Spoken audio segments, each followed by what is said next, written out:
وعشركي سدادات توبكي سدادات waxaan uga hadli doonaa sida loo abuuro shortcut how to create a shortcut shortcut waxa waaye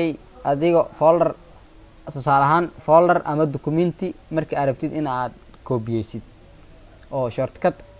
ka samaysid macnaha waxa folder kan shortcut iga sameey macnaheedu waa folder kan mid la mid ah ii sameey calaamad waxa jirta lagu aqoonsado shortcut ka waan arki doonaa marka hadda aan tijaabino bal aan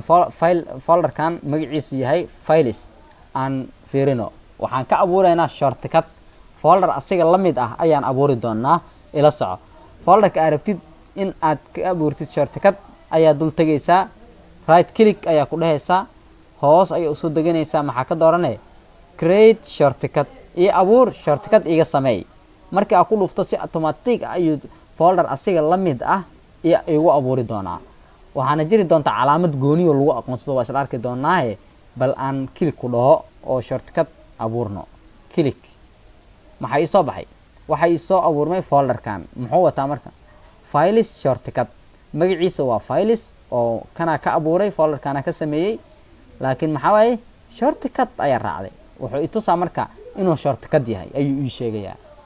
taasi kuma ay calaamad kale ayaa jirta oo lagu aqoonsado oo ah falaartan wajida falaartan buluuga oo qalacdo oo kor u wareegto falaartan waxay ii cadeynaysaa folderka inuusan ahayn asal ee inuu yahay shortcut la abuuray la sameeyay oo folderka laga abuuray ay ii cadeynaysaa waana kan originalka fiir originalka wax falaara ma wato wax calaamada ma wato balse kii aan ka abuurnay oo ka copy gareyno shortcut aan ka sameynay wuxuu wataa calaamadaas u goonida ah marka taasi waxay cadeynaysaa inuu shortcut yahay wabillahi tawfiiq intaanan gabagabeynin sidee u daleedaa marka waxa u daleedi kartaa sidii folders ka hore aan u daleednay right click ayaa dul dhahaysaa waxa ka sii tagaysaa delete haddii aad daleedo dustbin-ka qashanka ayuu aadi doonaa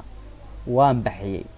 hadda waxaan abuurnay shortcut aan abuurnay folder ah waana delete gareynay oo godka qashanka ayaan u dirnay وما سنتهين وبالله التوفيق والسلام عليكم ورحمة الله وبركاته.